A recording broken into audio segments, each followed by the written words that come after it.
Nice. Ja, we gaan zien.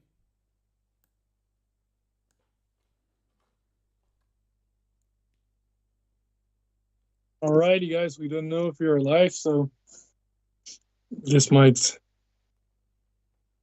this might just work. I think it works.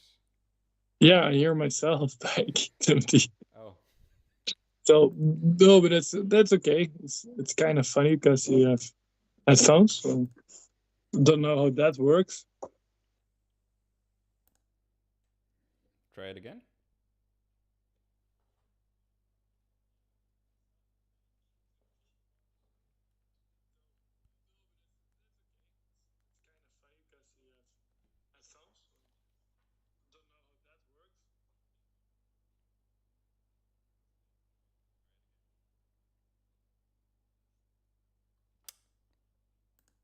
Remember that?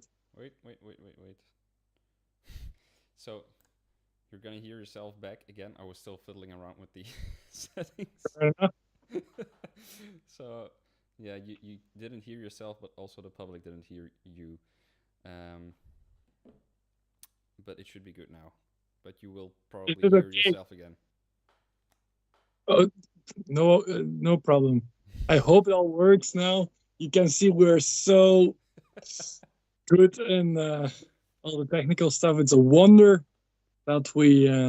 It's a miracle we did transcribe over. I don't know, a lot of transcriptions.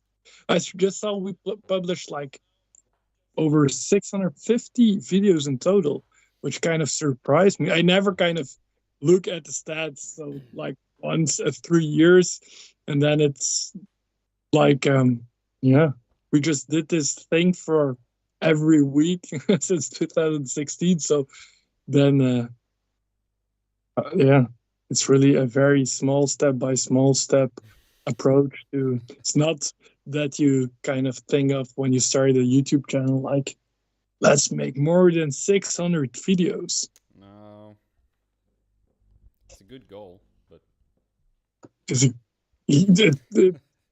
It's not even a goal, but it's cool if it's there, kind of. yeah. That's the thing. Uh, hey, guys. So I think this is working. Let us know, is this working?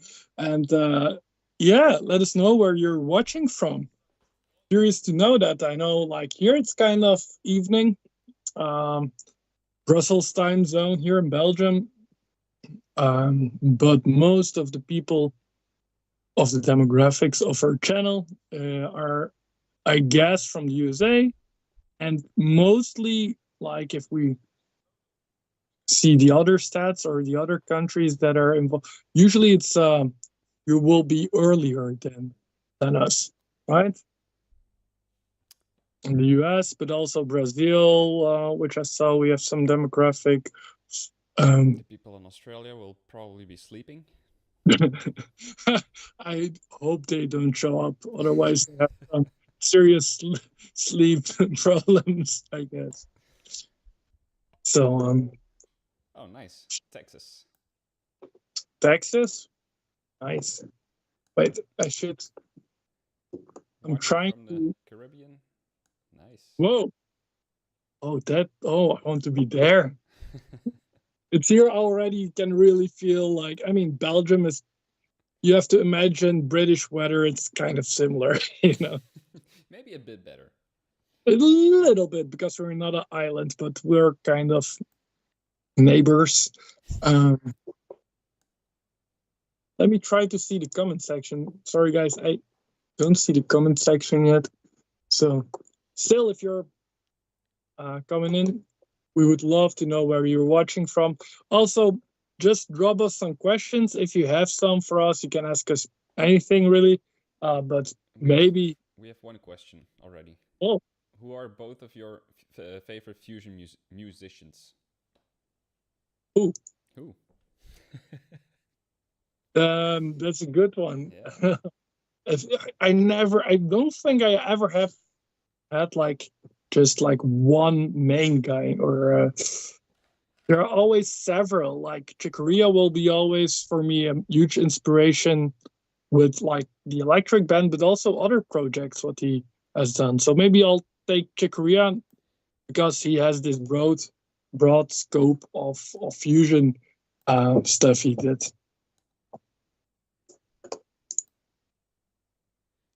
Oh, we got someone from Canada as well. Getting close to Beautiful. 1:30 p.m. Okay. Oh, that's nice on a Sunday. Afternoon. So, Timothy, you didn't answer it? No. I was kind of still thinking. I think... I don't know. Maybe Scott Henderson? Which is odd because I don't listen that much to him, but I really like his way of playing in general. It's very expressive. And yeah. What he plays and stuff like that. You know, he can play all that. He can play really dirty, and then have also the same like weird outside lines going on. Or maybe Wayne Krantz. I don't know if Wayne Krantz is fusion. Osnoy. Mm-hmm. Yeah, of course. I guess Wayne Krantz is fusion, right? That qualifies, I think. Of course, Alan Holdsworth. You know, you can't answer a question like this and not mention Alan Holdsworth. No, obviously. Oh. Here's a good question. Yeah, because I see your stream, but I don't see the comment section for some reason. Do I have to show you guys? Maybe this will be really weird. Like, that's how it looks here. I don't know what I'm pointing, but there's no comment section. Strange. I'll be moderator. Sure. Oh, I can be louder. I can be louder. Let's see. Here we go. So, the question. How long do you practice daily and what does your practice consist of? This is a very awkward question to answer because, like, let's say these days are over at least.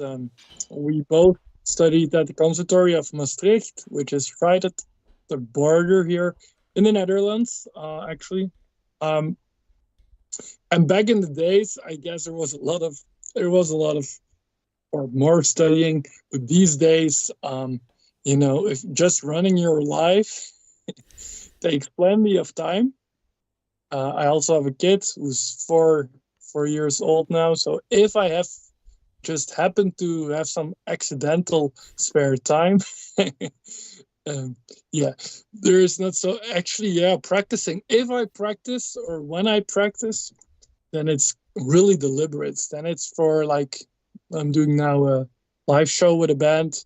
Then I needed to practice like a couple of tunes, and it's with a singer, so she drastically moved up the pitch.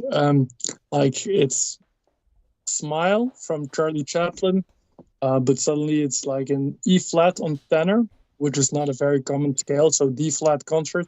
And then I obviously need to practice because we are doing the first 16 bars rubato, and I provide the kind of the chord outline for the singer.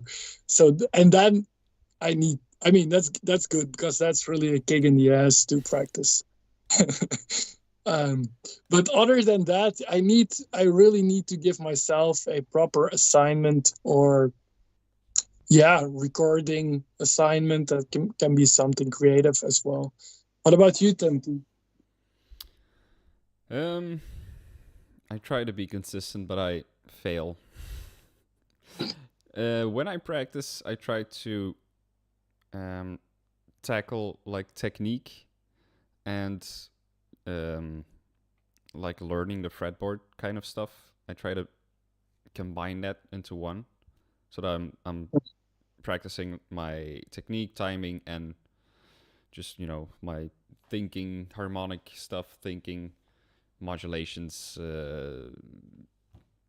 Just things that could cover a lot of could cover a lot of ground at once. You know. It's like compound exercises, kind of Yeah. like. Yeah. Yeah, I like them too. Like nowadays, if I do something that you kind of, if you at least if you're working on the mechanics and the technique of the instrument, like with saxophone, you can easily practice scales together with phrasing, and with a good phrasing and some comes sound as well. So you can at least pay attention to two or maybe three different parts. That's a good one.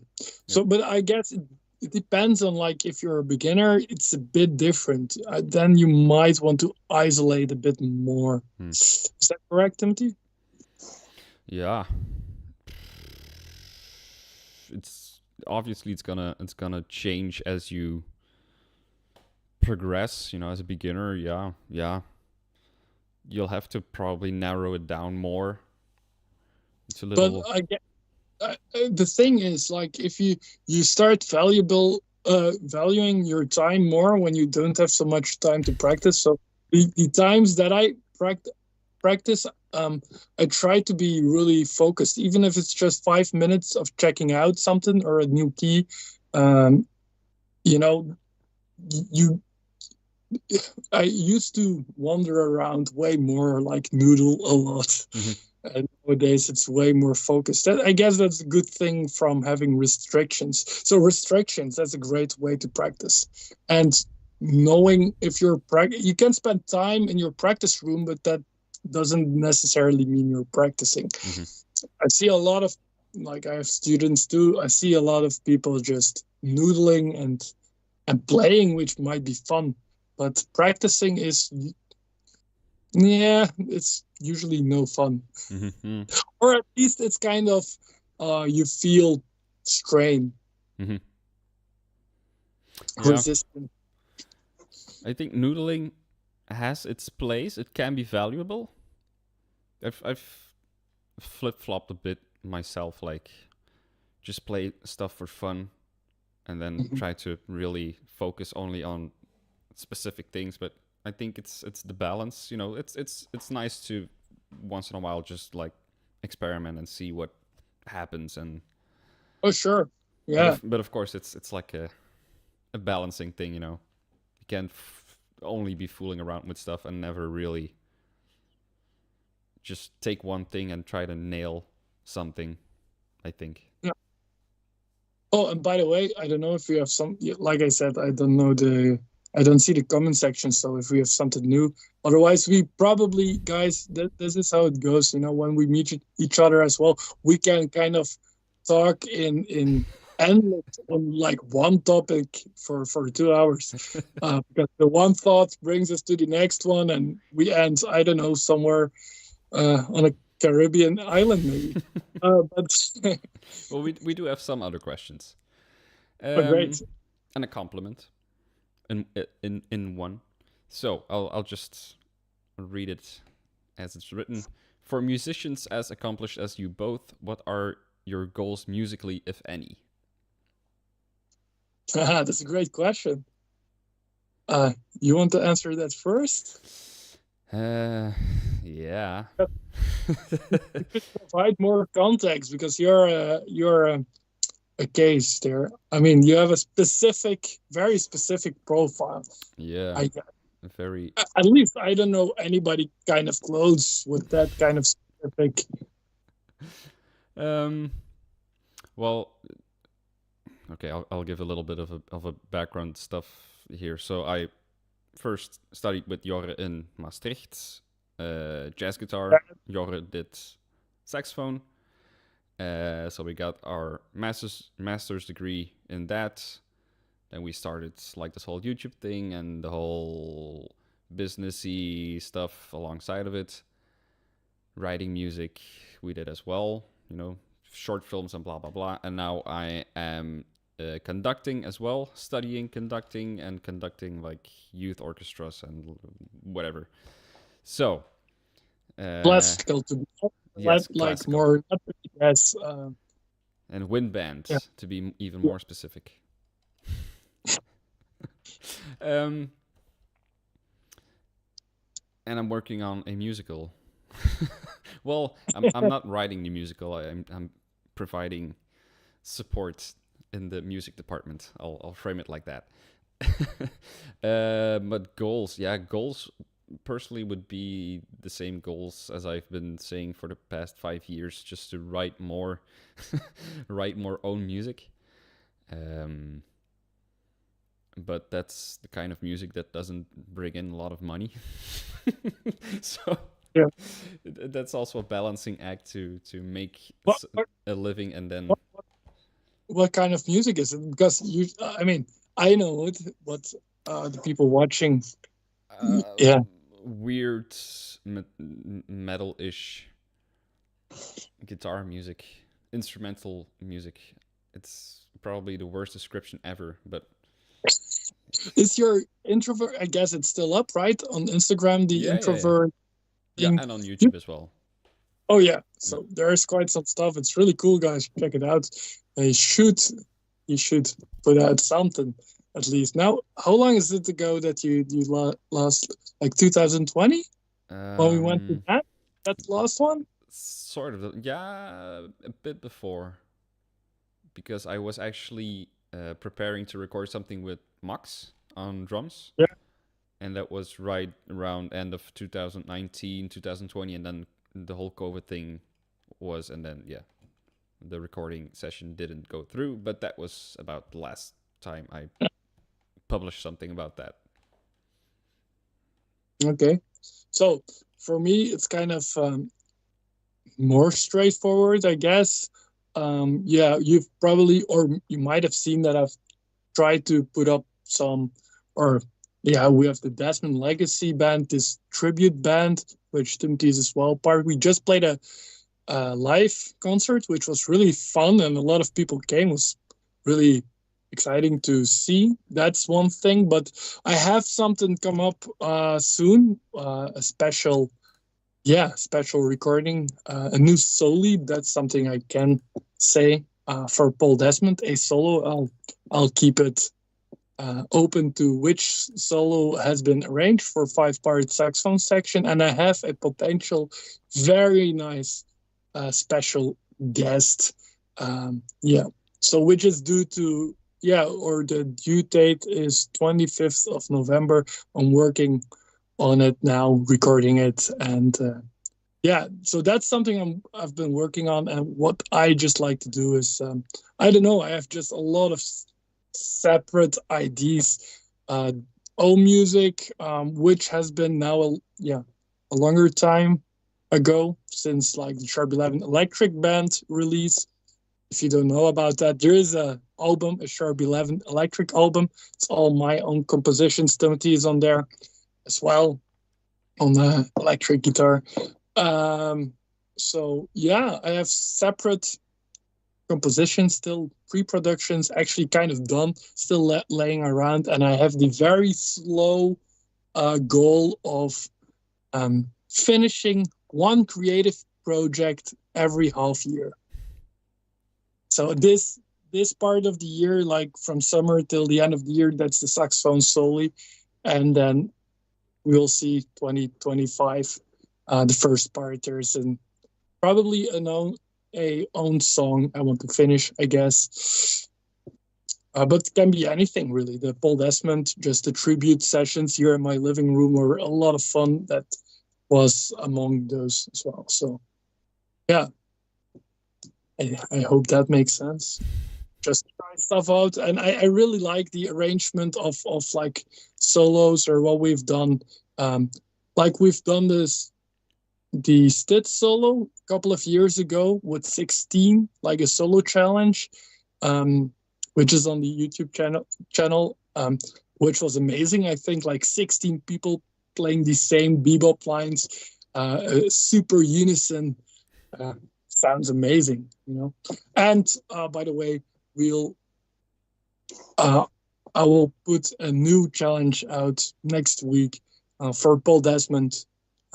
He will be 100, what I just mentioned, 25th of November of this year. So let's do a challenge of I still need to decide the solo. I think I know which one, and I'll put the PDF, and you basically just can study it, record it with your phone. You just have to record it with headphones, so the just your audio is coming out and not the playback.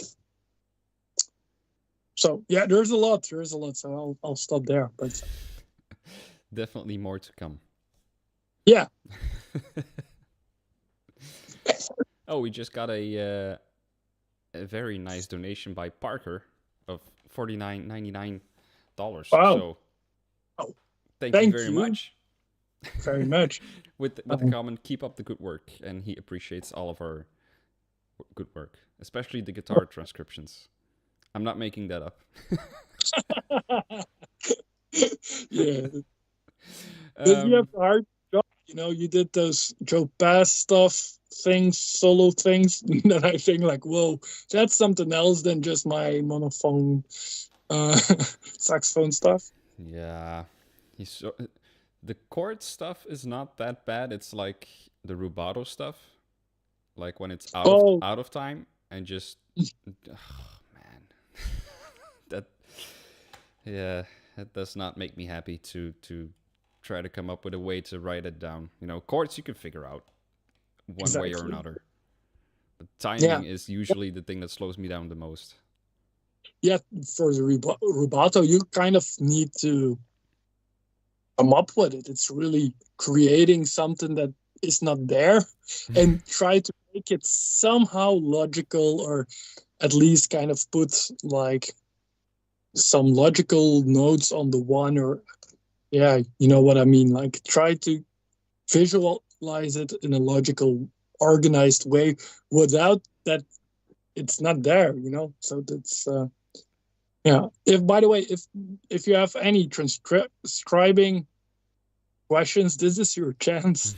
So we can, of course, make more videos answering these, but we can also maybe answer them today. For sure. I'll go through some more comments and questions. Yeah. Glenn says Mingus wrote in a lot of flat keys like D flat and G flats. Could be. I never played that much Mingus, but that sounds right. I don't know. Have you ever played some Mingus? No, actually not. No. I guess it probably has something to do with his bass, or that he liked the notes just, and these how it maybe resonated on the instrument. I'm guessing. I don't know why you would otherwise do it that specifically. Why would you do that?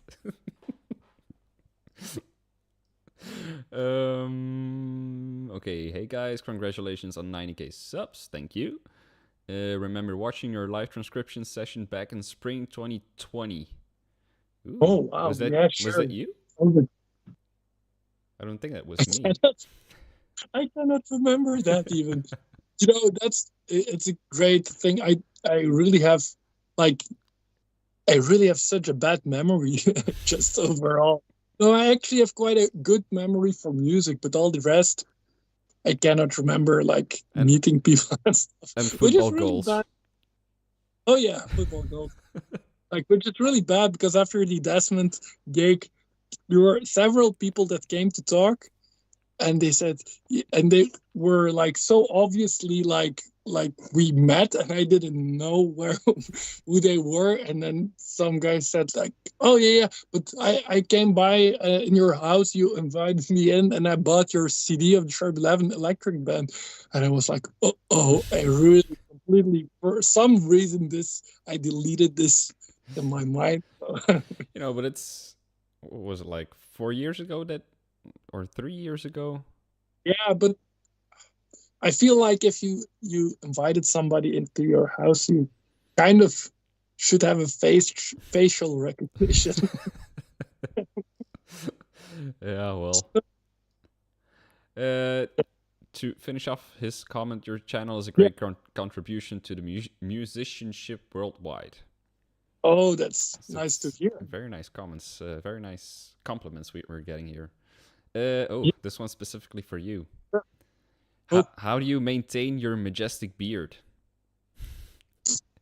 I actually recently kind of got it quite shorter. How I mean, I go to like a kind of barber shop, a good barber shop, once a month. I think that helps because, to be honest, yeah, if I would like try to get the lines, which are, you know, myself, they would be really crooked. So, how do you maintain your beard?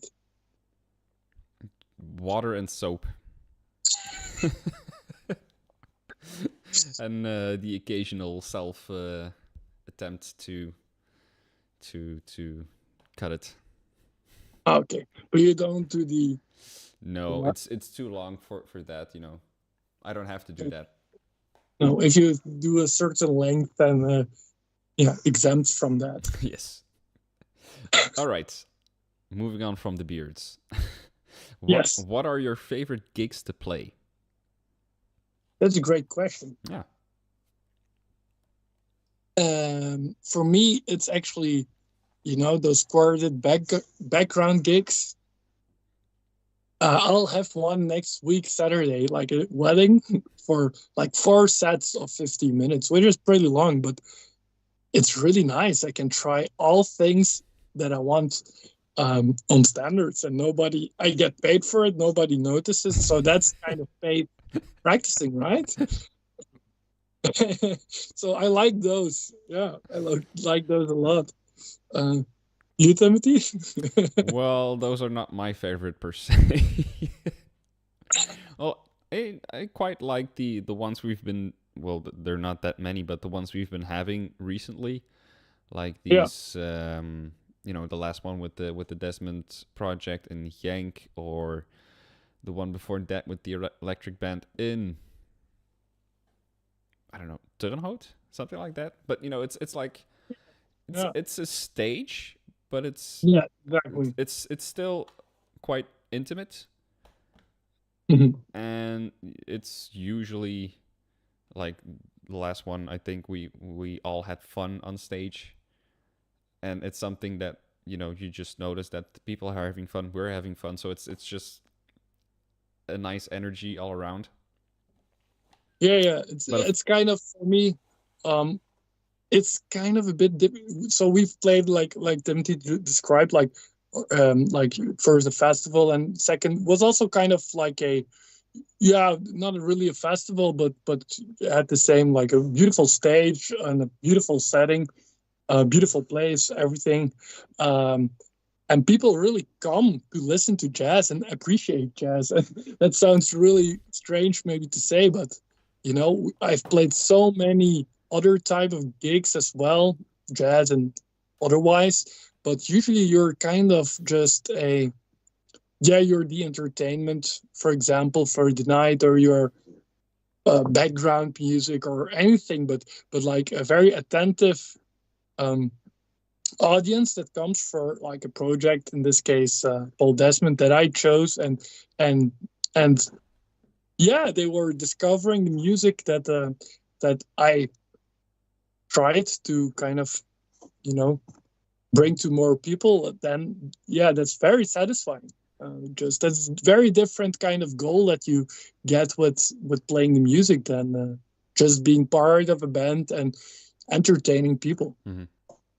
I think I don't know. You have a little bit more experience with like bigger um performances, but I think I just in general like the more intimate stuff, like also with the my solo tryout stuff. So it's Oh all yeah. little small scale stuff, but you really have like the audience is there, and Yeah, yeah. even with the one in Turnhout, like the festival thing, it's already like the stage is a bit bigger, you're a little bit further from the audience, so it's the connection is a bit different. And then you've played with like those the Four Tops guys and whatever on the Yeah, really yeah. big stage. So maybe I don't know how that feels for you. But on those big stages, they're not there for me, So No, that's true. But yeah, I'm just part of the, yeah, just a little, the fill up of the stage and stuff like that. And but so I'm kind of a tourist there. I just, you know I go and do my job, but and it's really nice. I just feel like I watched like the Four Tops and the Temptations with the best seats in the house, and I had fun along the way, you know. And then you watch the audience, which is like they were like huge audiences. But it's really different than if you have, like, for example, I feel like a lot more responsibility when I'm playing with like my own music or um, it's like a bit double. You feel more pressure, kind of, to like that it succeeds, but if people like it, it's also way more satisfying. No, So no. High risk, high reward. Reward. yeah, are you a business guy or something? Nah, maybe I should be. No, probably not. Okay. Do you find that there are younger people becoming interested in jazz? Good Hmm. question. It you know you can also like you have a different experience of teaching, like you're in a different schools and stuff. It's of course a sample. Like I teach young people like between 14 18, so that's a nice age to teach. um More than what is a bit the question, of course. It's really hard. It's like a very small sample, and I don't know what the baseline would be there. um it's a hard one to, but there are certainly young, I think more or that it's getting more is not so important, but there are certainly people, and I actually have two young students of mine who know, like they're 15 and they know way more about jazz saxonists than I did at that age, Okay, which cool. is really already, you know. So No. yeah, like and know like about the old stuff way more recordings than like Lesser Young and stuff. I Mm. know a few, but Hmm. so Yeah, yeah, there is definitely hope. No, there are definitely younger people interested. it's What do also you think? yeah. I don't. I think it's probably, of course, it's much easier for kids now to just find stuff. You know, Oh yeah, if we when I had when you remember Kaza, you know, yeah. I had and one more. it said Charlie Parker, take five. Oh yeah, Of sure. course it was Paul Desmond, but I didn't know that. But you know, we had to go to like the library to loan out CDs and stuff like that. So it's I'm sounding old already, but it's not that long ago. But it's much easier to just go into a rabbit hole and find a lot of artists now. Oh, yeah. And I think maybe like guys like Snarky Puppy or what are those two called again? Domi and JD Beck.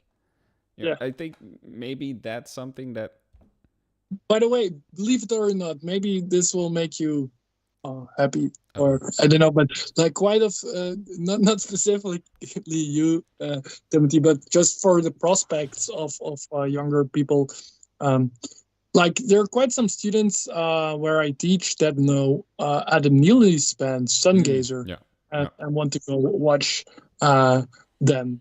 So that's kind of fun. I mean, Hmm. it's really nice that Adam is yeah, able to, through this YouTube thing and with these really nice crafted videos on theory, but he kind of converted that into jazz fusion Yeah, yeah.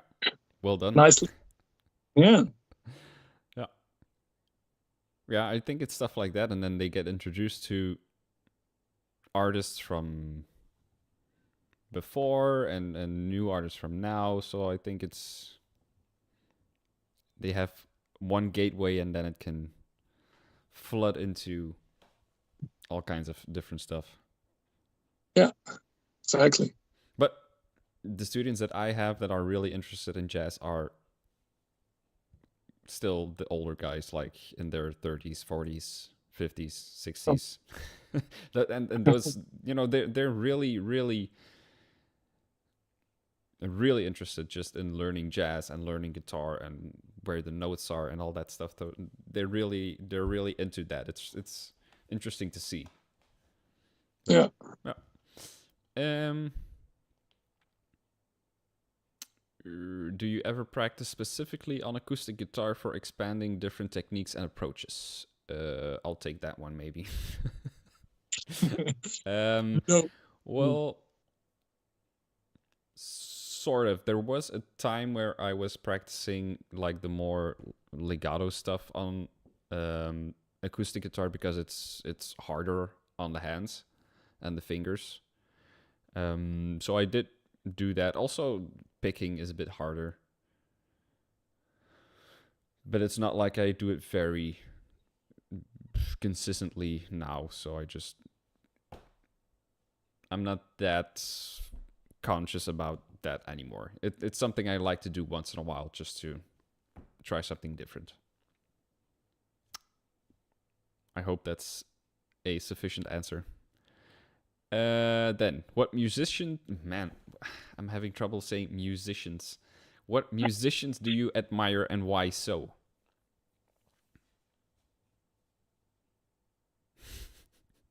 A ton of musicians, really. And a lot, yeah, of them for different reasons. But let me try to answer this. It's hard to pick out somebody, but I guess what they have in common, the older I get, I think the more. I mean, now I sound old too. The older I get, I'm 32, by the way.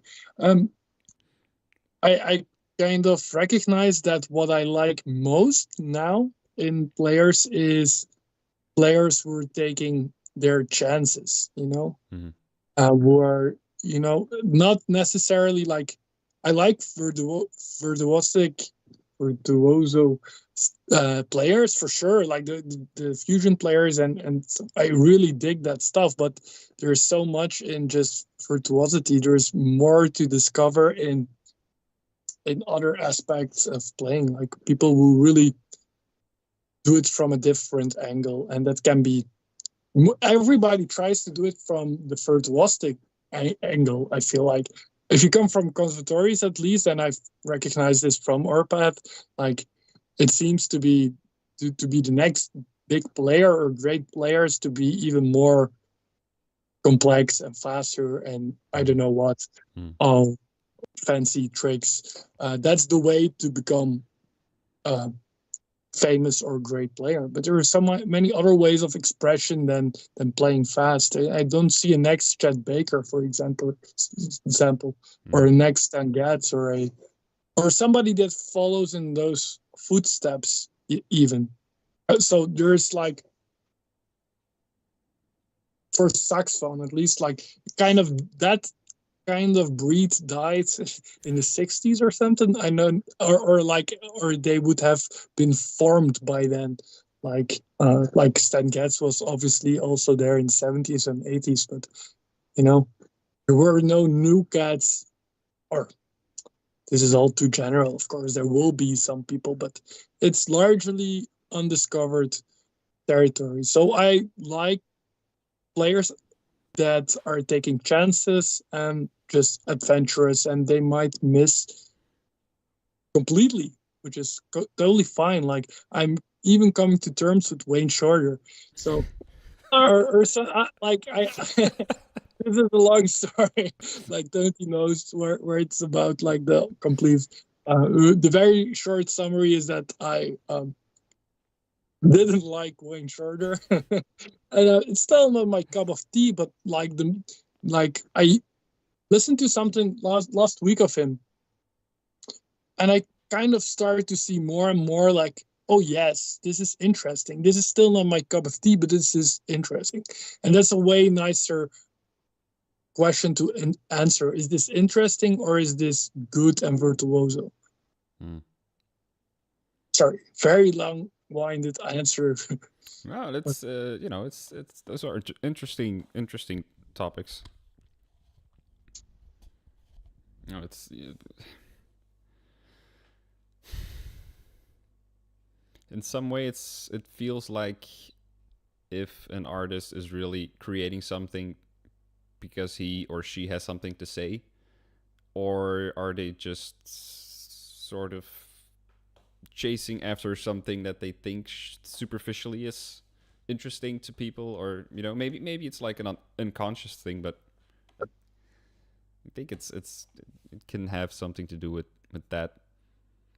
Or maybe you A lot feel of like I have to be able to play faster. I have to be able to play uh, more complex stuff. But there was a lot of peer pressure, and mm, that's kind of sends everybody into, probably without people realizing it, into the same directions. mm, I feel like so, and also like the thing like, and that's something you hear in like, for I'll take Wayne Shorter again as an example, like solo as a way to kind of validate your own greatness, or so that's kind of the norm in schools and in players. I felt that as well, if you play jam sessions or in peer pressure environments, or even just for your neighbors or lay people, or thinking about soloing improvisation as a way to make a new melody and a storytelling tool, which and stories can be told. There are many different type of stories, so not only super fast and super high mm. on the trumpet or something stories, but so many different ways of storytelling that are, yeah, left unexplored. You had this master thesis a bit about the larger structures of solos. Hmm. I found that very interesting. Yeah, that was interesting to sort of view solos in that way, as if they would have a an arc, like a story, like a build up and a beginning and an ending, and you can use thematic material in that way to really carve out a solo in a different way than you would maybe normally do. Yeah, and like I would like see people like prepare their solos or conceptualize their solos way more in these ways, instead of learning licks Mm. necessarily, but just thinking about the larger structure of a solo and ideas and how to move forward. And if you look at it, like also Michael Brecker, he could do it all. But if you look at, for example, his some skunk funk solos are um, is a great example, because you can hear him do, like, there's the second part of the solo with this little instrumental break. Yeah, you can hear him do conceptually kind of the same things over, like, on those live concerts. Certainly, like, there is this Return of the Brecker Brothers tour starting like in 92. I think they played from 92 to roughly 95. I think the last concert is on YouTube to watch, and you can hear some skunk funks, and there are different solos, but you can hear him having the same kind of, he does kind of question and answer type of things at certain set spots in these solos and stuff like that. Mm-hmm. That makes sense. That's a structure to work from. Instead of soloing, it's just I vomit just notes. Yeah. What it, as a little detour, what you were saying kind of reminds me of Hayden. Hayden, Yeah, what's his last name? Chisholm. That guy, the saxophone Yeah, player. yeah, from New Zealand, but he lives in both Berlin, but also sometimes Serbia. I don't know, but he's a great.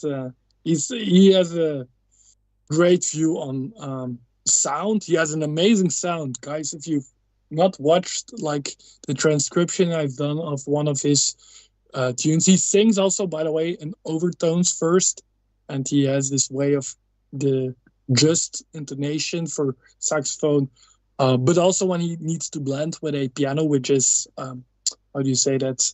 Equal tempered. It's amazing just to see how he is like this chameleon. The sound is like a chameleon, just blending in with whatever he plays together with. Oh, that's cool. Yeah, yeah, it's insane. There's so many great. Also, that there's so many great musicians on this planet. Not everybody is very well known No, necessarily. but you know, to be able to do what he does is also you have to. He's extremely skilled, so Yeah, his level is insanely high, and it has nothing to do with playing fast or whatever. You know, it's he has so much control over his instrument, and yeah, it's something that maybe gets goes unnoticed. How but difficult it is what he does. it doesn't really matter if you want to play fast. That's okay. I like fast runs. That's no problem. But you all need we all need the same basis, and that's control over instrument. If it's expression, if it's just for everything, the first base is control, and also playing fast. So the goal is control.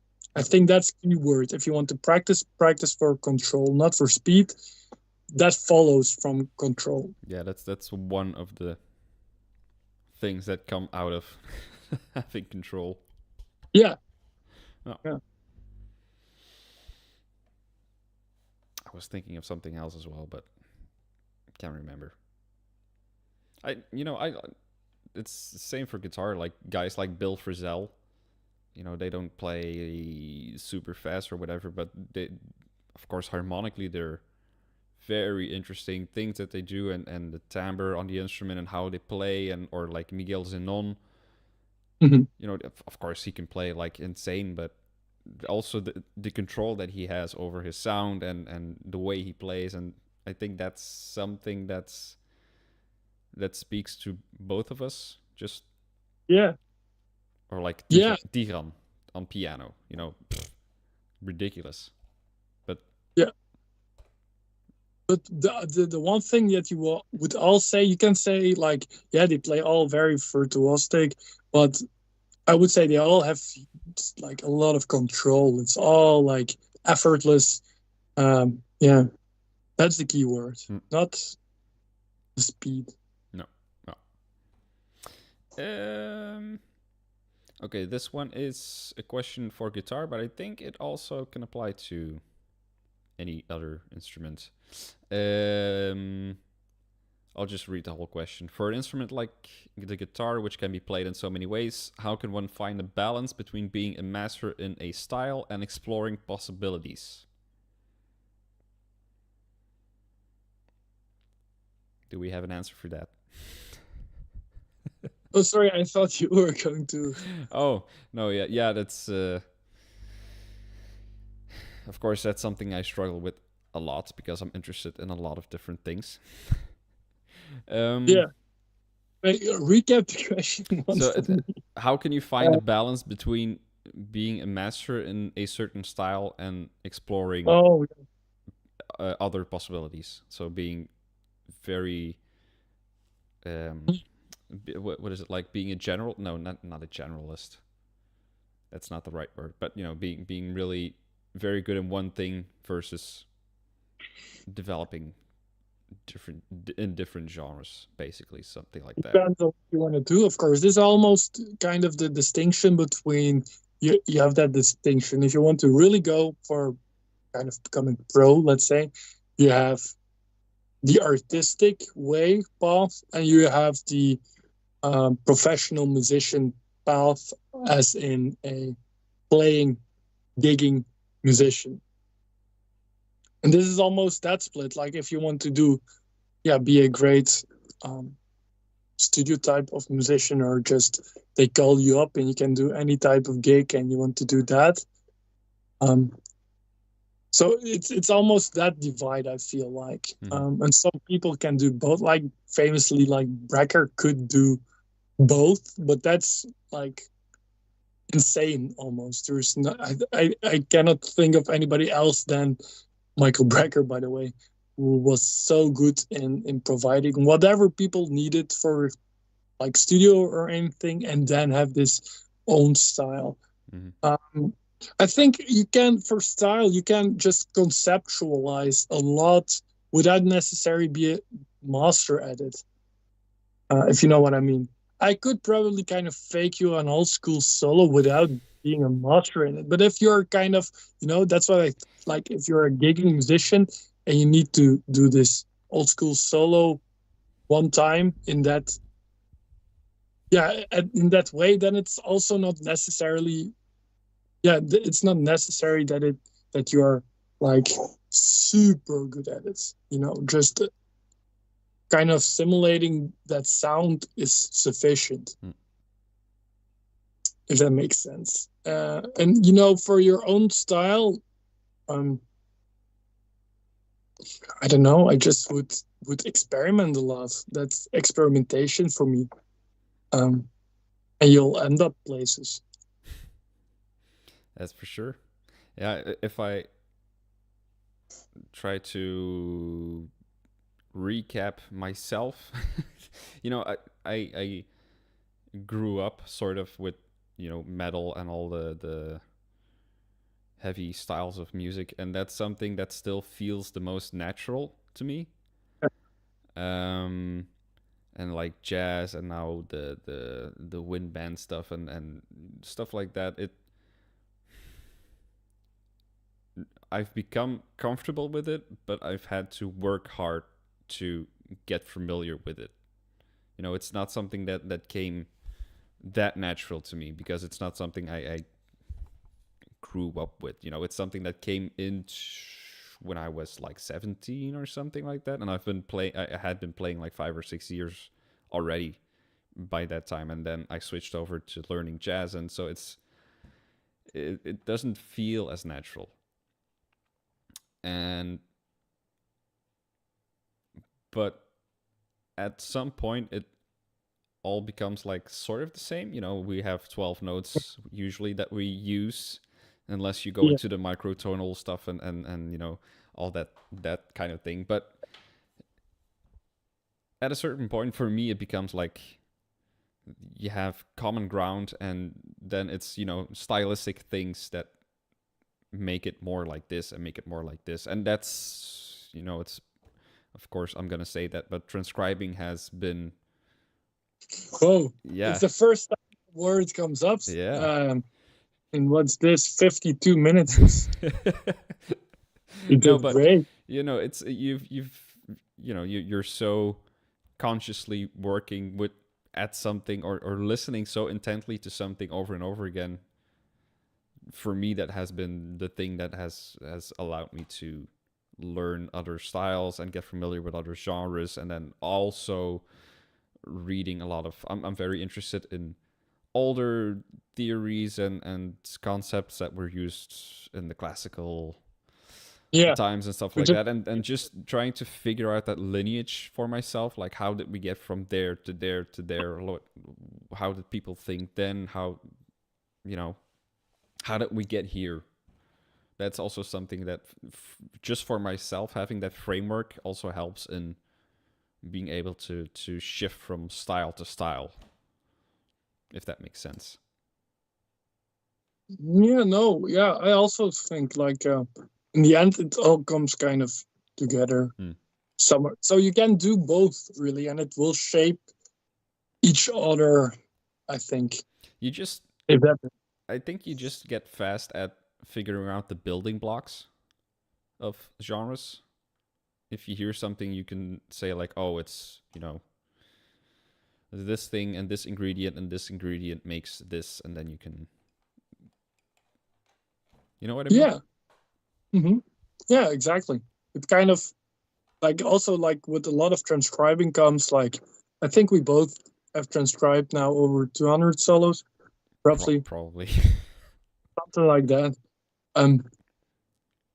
It's different and the same. Like the notes are roughly the same, or a lot of the same type of concepts in one bag, and you can pick out, or ingredients, and you can pick out different ones, and different players will pick out different things. But in the end, like if you do like a tritone substitution or this or that, that's not what a player makes stand out, doing a tritone sub or something.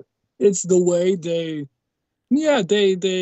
think about the complete picture. And I would say phrasing is really overlooked a lot. Like sound, everybody talks about sound. I think they kind of not misunderstand necessarily a bit, like how much has to do with um, phrasing and articulation, and less with the timbre. I feel like most people like, yeah, with sound they mean timbre, the color of the sound, which is important, but the way you start the notes, you put a vibrato, end the notes, scoop a note, Mm-hmm. whatever do with that note is way more influential than you might think. Yeah, Mm. Yeah. that's Yeah. the hard part. Try to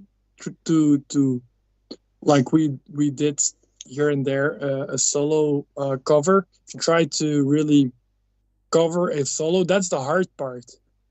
The notes you can learn, it's just those notes in that order, pretty much. No. Right? So that's something very learnable, and that's not a word, but anyway, you know what I mean. So, and then the hard, really hard part is, and it's kind of impossible to get really right.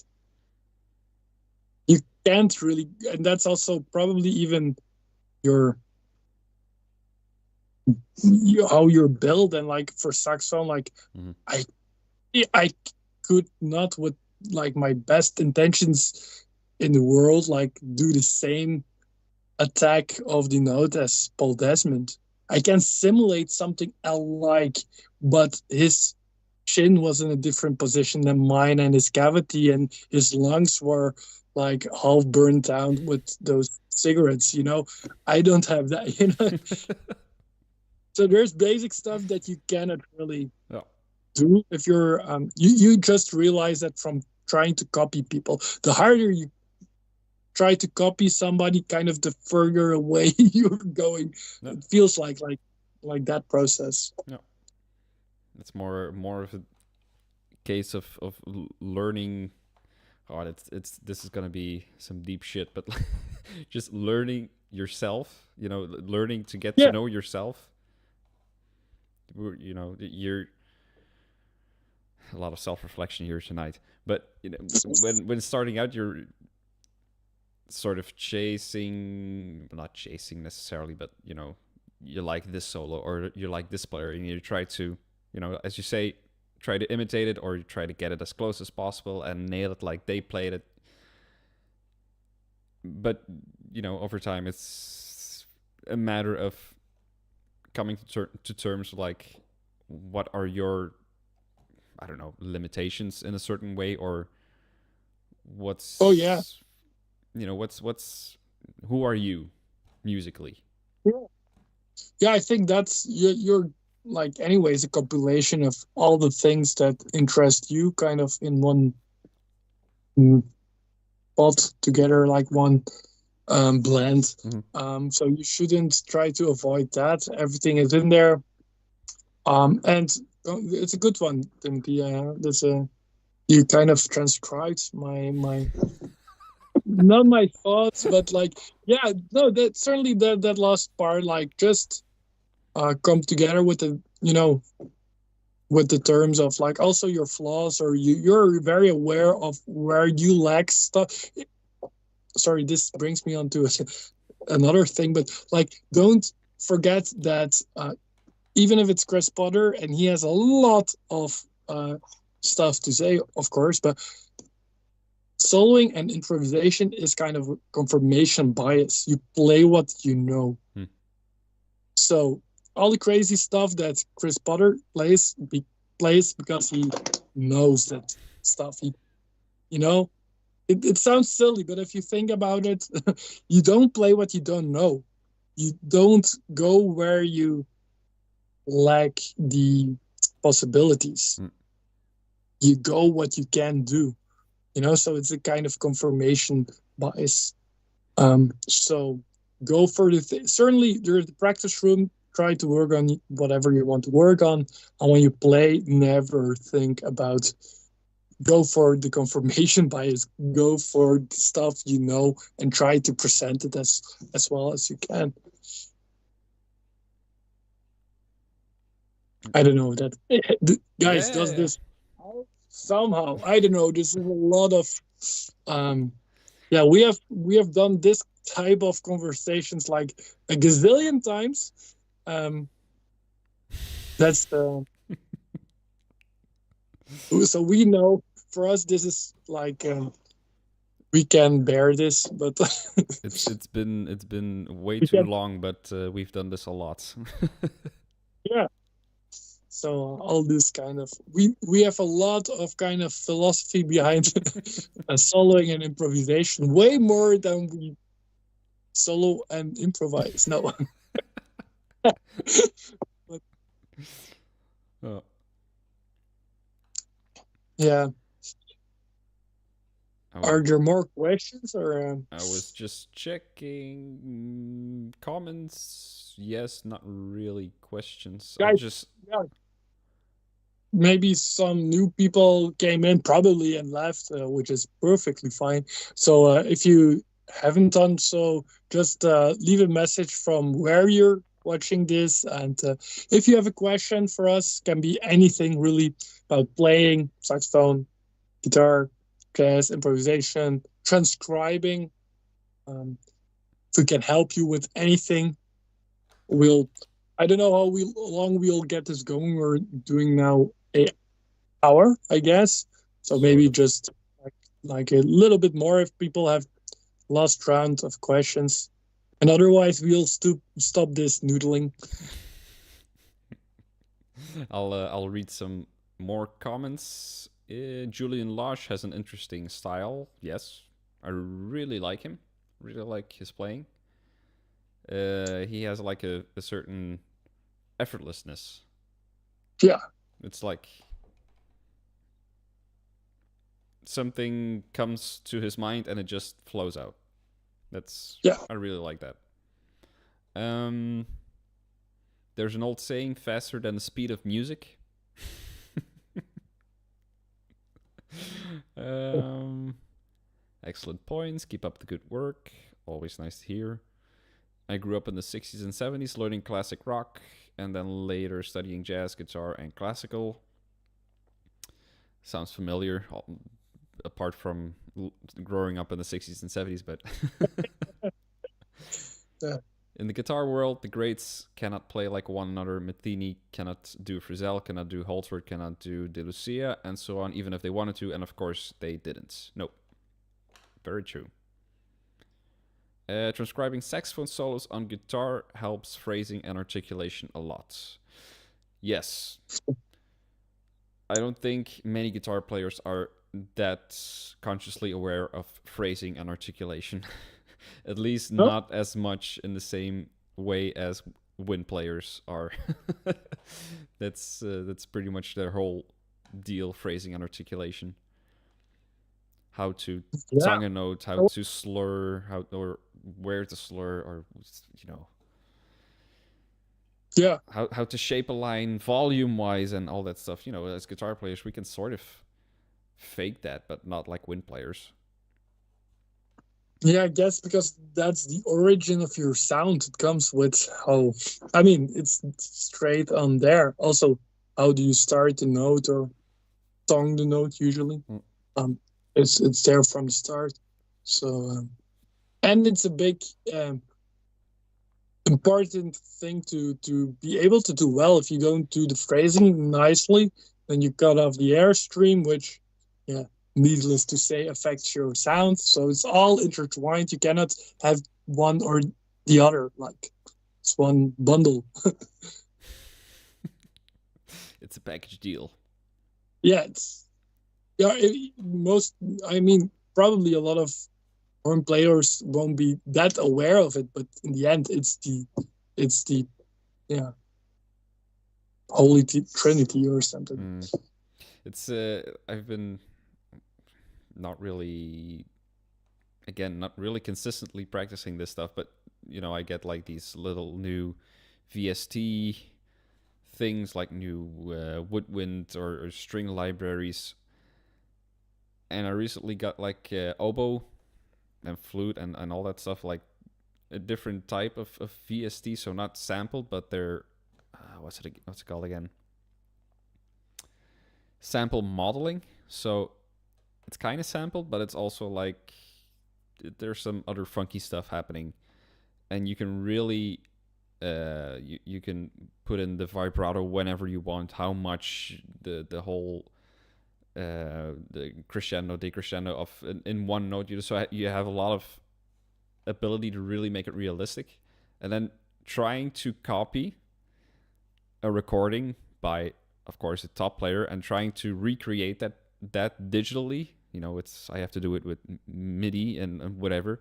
But again, that's another level of really listening very intently, and then okay, this note is tongued just a tad bit harder, and then the vibrato doesn't start at the beginning, but it sort of fades in the middle of the note, and then it fades out again towards the end of the note. So it really, all those kinds of details, I find it really interesting to in my limited way try to copy that. Plus, probably those VSTs are way too much in tune. Yes.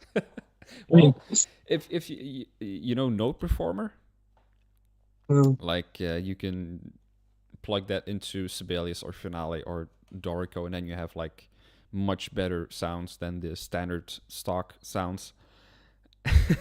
And they do sound out of tune sometimes. So if you have the same note in different instruments, they will not necessarily be perfectly in tune.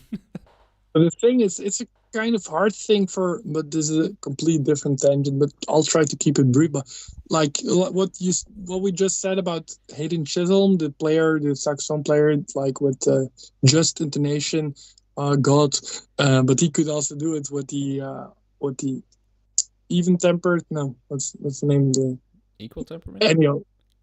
Equal tempered, yeah, even tempered. But like a saxophone would sound in tune here with the just intonation, of course. You'll hear that in the room, like a fifth is a fifth. You really feel it. You feel it. Mm-hmm. Also, you kind of hear it, buzz at the right frequency, kind of. And then you have the thing with playing with equal temperate. So it's a complete different experience altogether. So it's really hard. If you're in a section, you kind of play automatically. You try to adapt to what's surrounding you. If you have to play with a unison with a piano or a guitar, then you have to adapt to something different, which is different systems. Two systems which are kind of in, like if you're in a big band, for example, like in one band. Mm-hmm. It's a very strange thing. Mm-hmm. And it's actually you lose from the start in this way. Right? It's not compatible, actually. Yeah. Because if you would say like, yeah, let's try to tune, and that's what you do to the piano and to the equal temperate, but then in your section it kind of sounds off, and you're yeah, that's interesting. If I have to chug along, I just have to do ching ching ching ching and you guys do what you have to do. You have just one tuning, I mean, which is kind of, yeah, it's not, I don't say it's easier, but it's anyways, like as a horn player, like I have to kind of try to aim like what do you say that? Arrow and bow and arrow. Yeah, bow and arrow. So, I have to try to aim every note like that way to I'm now doing a saxophone solely, for example, because if you thought like, and the question about practicing was about, I just see in the monitor, like I have like very much in view. It seems like I'm practicing, which is kind of cool. It's practicing and recording for a saxophone solely, for 5 saxophone section. And I also have chosen, by the way, I have Melodyne, auto-tune. Everybody has that. Everybody uses it to get stuff in tune. but I'm not using it. Sometimes I think, yeah, it's a bit out of tune, but it is what it is. Nowadays, it's been overused, and the blend of a saxophone section sounds sometimes better. Even it sounds nicer in a blend, even when you hear it's not completely intonated perfectly. Hmm. It sounds nicer sometimes than the, yeah, well intonated. Hmm. If you're kind of correct for it. That's interesting So because that doesn't always work. It's is yeah, it can it be because of the specific voicings and the spacing of the notes? Like it's of course it's a lot of like seven chords and extended chords and stuff like that. Uh, oh yeah, maybe that. No, I think it's way kind of more. Yeah, maybe it's just me, but maybe it's also because of, if you play big bands, it's out of tune. hmm. I don't know. This sounds like a stupid answer, but it's kind of, the uncanny valley, what they have with like those robots that look like people, Mm-hmm. have like very similar, but it's like very uncanny. It's like it looks like it, but it's Mm-hmm. just too polished to be true. No. The uncanny valley, that's No. what they call it. Well, it's a bit the same with like, melodining the saxophones with a five part harmonic part and Mm-hmm. make it fit like it's very in tune. No. It sounds too good to be true. No. But you, Um, of course now I hear like three orchestras a week in varying levels. And you kind of want them to be in tune.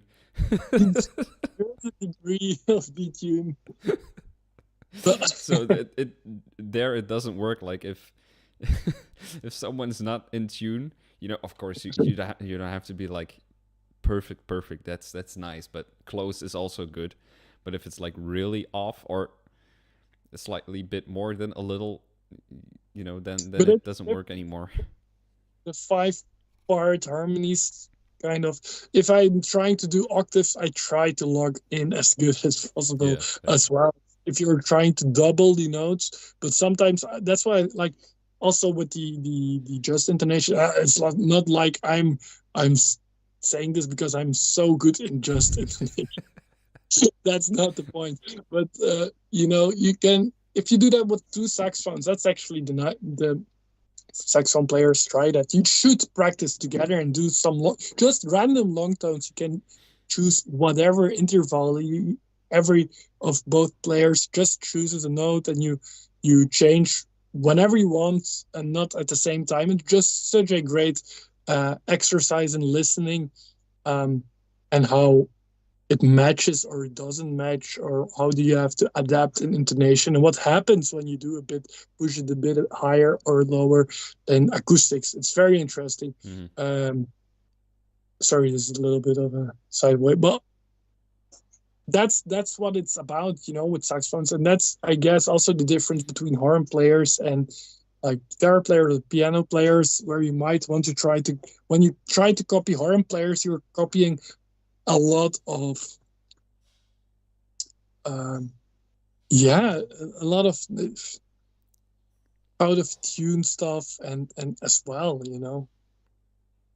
like everything is in there. Like there's phrasing that sometimes kind of cucks, like has little weird sound, or misses, is not calibrated, so it gets this. It's hard to describe sound, but saxophone players know when it happens. Your tongue doesn't match your fingers. That kind of stuff happens all the time with horn players, and out of tune and stuff. So that's what makes that imperfection is kind of the sound, Mm-hmm. if it makes sense. Yeah, yeah.